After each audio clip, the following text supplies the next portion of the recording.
It's time for Wrestling for the Culture, where we take a look inside to see what the wrestlers of color have been doing this week.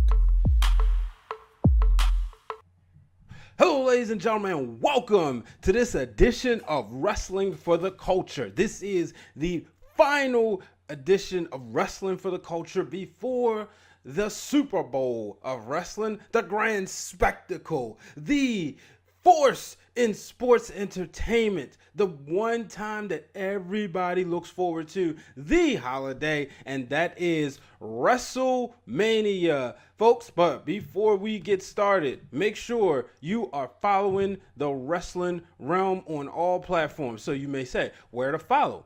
Guess what? Just look at your computer if you're on YouTube. But if not, make sure you are listening. And if you're driving, pull over. Do it right now. Follow us at Wrestling Wrealm on Instagram. Follow us at Wrestling Wrealm on Twitter. Make sure you are subscribed to the YouTube channel. Subscribe to Apple Podcasts, Google Podcasts, Spotify, Stitcher, Podbean, Anchor, you name it, we're there. So guess what? Like I said, if you're on Anchor, you want to lend your support, there's a donation button. So feel free to hit that. Donate to myself and the real Dwayne Allen a couple of dollars. We're giving you free content. So feel free to go ahead and support the podcast. Folks, Kofi Kingston is going to WrestleMania. It's official. He's going to WrestleMania, folks. Kofi Kingston, and he didn't get there a conventional way. So we say, okay, how did it happen? So first, Kofi had to go through multiple chances. He had to go through the gauntlet. And then as soon as he finished the gauntlet, guess what? They said, no, Kofi, that's not good enough. So then he had to face Daniel Bryan, and then he lost. So him and the New Day, they said, look, man, this ain't fair. And they threatened to quit. Vince McMahon said, you guys ain't going to quit. And then Daniel Bryan comes up, calls him a B-plus player. Well, guess what? Vince said, all right, these your boys. They got to win a gauntlet, a tag team gauntlet. And it was the New Day getting it done. And one thing we must note was that the Usos, doing it for the culture, said, you know what? We had too many matches. We respect Kofi Kingston. He deserves a shot at the WWE Championship. We forfeit. And then, who was the last opponent? Daniel Bryan and Rowan. And the New Day found a way to get it done. The New Day found a way to get it done. I'm so excited. And it's official. Kofi Kingston, folks, is going to WrestleMania. And he will face Daniel Bryan for the WWE Championship. It is official. Just if you're on YouTube right now, just look at the graphic. It's gorgeous. WrestleMania in the background. The lower third says WWE Championship, and it's Kofi Kingston being the challenger. But this Tuesday on Smackdown, if you're, listening before Tuesday, right here in Baltimore, Maryland, it will be the contract signing for the WWE Championship, and I'm excited. We know how these contract signings go. Somebody's going to get beat up, and guess what? If you're watching wrestling long as I, you may be rooting for Kofi to get beat up. Why? Because if he's the last person that gets beat up, then when it comes to pay-per-view time, he's the one that goes over. It's been that way. I've been watching this since I was little, man, and that's how it is. But Kofi Kingston has an opportunity to do something that has not been done before. He has the opportunity to become the first black man to win a world championship at WrestleMania. So you may say, well, what about The Rock? What about Booker T? Booker T lost WrestleMania 19. The Rock lost the title at WrestleMania 15 and 17.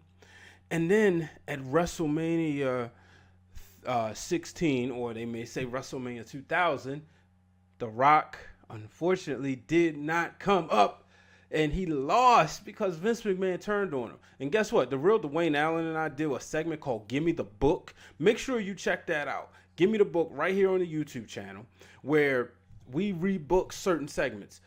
I rebooked WrestleMania 2000. That should have been a one-on-one match. Like I said, The Rock should have went. That would have made that probably one of the greatest WrestleManias. Right in the thick of the Attitude Era, and that's probably one closer to the bottom of WrestleManias. But nonetheless, like I said, back to Kofi Kingston. He's got an opportunity, And shout out to everybody. I will not be in New York next week or New Jersey, unfortunately, but I will be right here in Baltimore having a WrestleMania party. I can't wait. Best to believe there will be a post show. So let's move on. So we saw like I said, we got Kofi, and I'm trying to get the screen moving. All right, so moving on to Monday Night Raw. Sasha Banks victorious over Natalya. We know Sasha Banks and Bayley will be defended the tag team titles at WrestleMania, not against one opponent, not against two opponents, but against 3 different teams. They're going to defend it against Peyton Royce and Billie Kay, also known as the Iconics. They're going to defend it against Natalya and Beth Phoenix, and of course Nia Jax and Tamina. This is a good matchup, folks. We get to see different eras. You got the past, the present, the future, all in the ring at the same time. It's great. I'm excited for it. I think Sasha and Bayley will get their crowning moment, but there'll be a WrestleMania preview show coming this week. Want to send out congratulations. JoJo announced that she is pregnant. The ring announcer, JoJo, her and Bray Wyatt, I know they took a lot of heat because of their relationship. That's none of my business. I don't know. No, his wife had a lot to say. Hey, there's 2 sides to every story. Nonetheless, congratulations to them. Hopefully, we just pray that they bring in a healthy baby into this world. Folks, if you've been paying attention on Twitter, and I got it right there on your screens if you're watching on YouTube, Naomi has been under a lot of heat, right? I ain't gonna say she's been under a lot of heat, but she's not happy. She posted a picture, unapologetically passionate and determined, right? And here's the thing with Naomi, so let's give some context to this. Last week, Asuka was taken out of the title match or title picture because she lost the title. She lost it to Charlotte Flair. Now, why? Because what does that mean? What does this have to do with Naomi? There was a 4-way match scheduled, which Naomi was a part of it. Naomi, Carmella, Mandy DeRose, and Sonya Deville. The winner would face Asuka at WrestleMania, we assume, right? It's the number 1 contender. But instead, they changed the plans. So they gave us Asuka and Naomi. They took the title of Asuka. Now, everybody's like, wait a minute. So now you got Charlotte Flair, Becky Lynch, Ronda Rousey. That match for the Raw Women's Championship. But then, now all of a sudden, the SmackDown Live Women's Championship is a part of that match. Now, that's another debate for another show, why it made sense. But matter of fact, you can check out the latest episode to break it down with Brian H. But Naomi's been saying a lot of stuff, and you can see she's basically been saying, look, this isn't fair. She's tired. She's been quiet all this time. And then everybody's been coming at her. And she will quote tweet them and go at them. Somebody says she had 3 moves, literally shoving your behind in someone's face. You need to shut up and collect your money. She said, oh, you bowl wow. And then Titus O'Neil, when Naomi said, this is nothing new. I've just finally putting it on blast. I faced this type of adversity in my entire career. I stared in the face. I'm not shaken, shook, or bothered. And Titus O'Neil says, hey, I love you. That's all. Be who you are. If they don't like it, F them. Emoji. But, it's just people. So when Naomi complains, all of a sudden there's an issue. But yet, Zack Ryder, The Revival, Tyler Breeze, all these guys, white men, go on the internet and complain, but nobody says nothing. Nobody tells them as much, in excessive ways, they need to shut up and collect their money. They say, yeah, right on, And we saw this with Cameron. When Ryback complained, and Cameron said, right on, brother, and all of a sudden she was fired.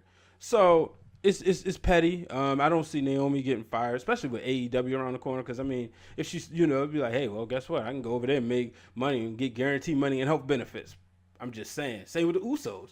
So, and somebody even said there was no plans, and she admitted, hey, there was no plans, but she was looking forward to what could have been and do her part to get there. But she should be happy and not contribute. This is what people got to understand.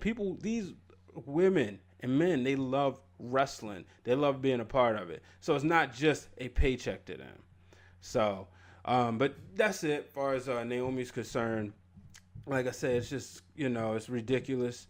Unfortunately, that's the way it is. Before we get into the independents, I only got one news from the independents. It's official. Yolanda Adams will be singing America the Beautiful next week. How awesome is that? I mean, when you think about the history of black entertainers throughout the history of WrestleMania, I mean, Ashanti, Snoop Dogg, Boys to Men. Yeah, Fifth Harmony had a sister in there. Fantasia. There's so many. And I mean, you can't go without saying Aretha Franklin, Gladys Knight. I mean, Ray Charles. All these people performed at WrestleMania. Is the epitome. Kerry Hilson, John Legend. So, I mean, Vince McMahon knows what's up. He knows where he's going to get the best of the best at. So, let's move on to the independents as we going over to PCW Ultra. Yeah, we're going to PCW Ultra this week. So this week we saw Trey Miguel defeat Adam Brooks. And then we also got new tag team champions as War Beast, who consists of the Almighty Sheik and Jacob Fatu, defeating PCW's, defeating 1%, Sent to Slaughter, and it was another team in there. Yeah, 1% Sent to Slaughter. There's another team in there. No, that's it. Okay. So, congratulations to them. Moving on, it's time to come for our official this week's Black Gold, presented to you by the Black Wrestling Alliance. Make sure you check out my boy over there, A Dazzle, doing it every week for the culture. Listen, this past month, he's been paying homage, because this March, we actually on March 31st, paying homage to all of the women of wrestling, giving, just for Women's History Month, for those who do not know. So make sure you check it out. Definitely paying respects to all the black women as, other cultures. But this week, only a couple of them that I didn't get, because some of the champions I actually had on last week's show. We're going to start with, as he says, the best of our wrestlers in wrestling today. Jonathan Gresham is the new Crash Lucha Libre Cruiserweight Champion, as he won that title this past week, defeating Bandino, Flamita, and Shane Strickland, who he tapped out to pick up the win in their fatal 4-way match. And then we also have the Egyptian wrestler. I'm gonna try to pronounce his name right. Ahmed Elis Shakwai, becoming the new World of Unpredictable Wrestling Heavyweight Champion. So congratulations to him winning the World of Unpredictable Heavyweight Championship. So make sure, ladies and gentlemen, you are subscribed to the Black Wrestling Alliance on Instagram. Also follow he has a Facebook and a Twitter page, so make sure you follow him, folks. Ladies and gentlemen, it's WrestleMania week. Make sure you are tuned in to the Wrestling Wrealm each and every week, each and every day, folks. We have content coming, whether it's some new content or whether some repurposed content. Stuff on our YouTube channel for our new followers you may not have seen, as back in 2012, the real Dwayne Allen and I gave you all of our favorite WrestleManias. Yes, our 5 favorites, I should say.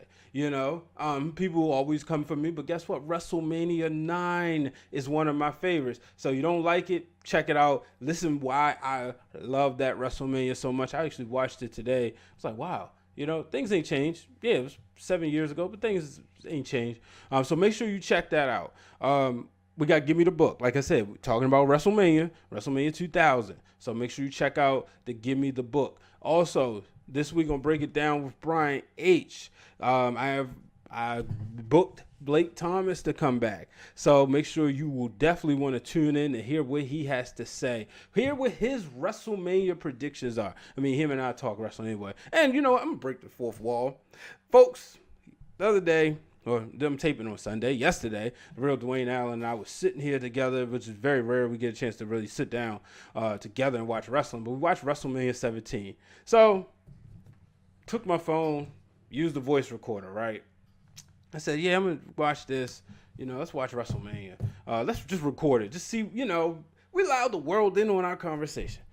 Suddenly, this thing called Apple says, yeah, you just recorded about 2 hours worth of stuff. But, yeah, we're just going to delete it. So that really sucked because it was going to give you a first watch along. But look for those that come watch along with the Wrealm where you can kind of sit back and see what the real Dwayne Allen and I think as we watch the show. So more content coming to you, folks. Ladies, that'll do it for this week. Make sure you are subscribed right here to the Wrestling Wrealm. As promised, so much content coming this week. It's WrestleMania week. Make sure you tweet us. Tweet me your favorite WrestleMania memories. Tweet me your favorite memories of the culture. One of mine is Naomi winning the championship. I was right there in Orlando. She became the first black superstar to win a singles title at their 33 years. But hopefully after 35 years, Kofi Kingston will become the new WWE Champion. So long, everybody. Hey guys, thank you for tuning in to this episode of Wrestling for the Culture. If you like what you see, go ahead and hit subscribe down below and make sure you check out other content brought to you by myself and the real Dwayne Allen.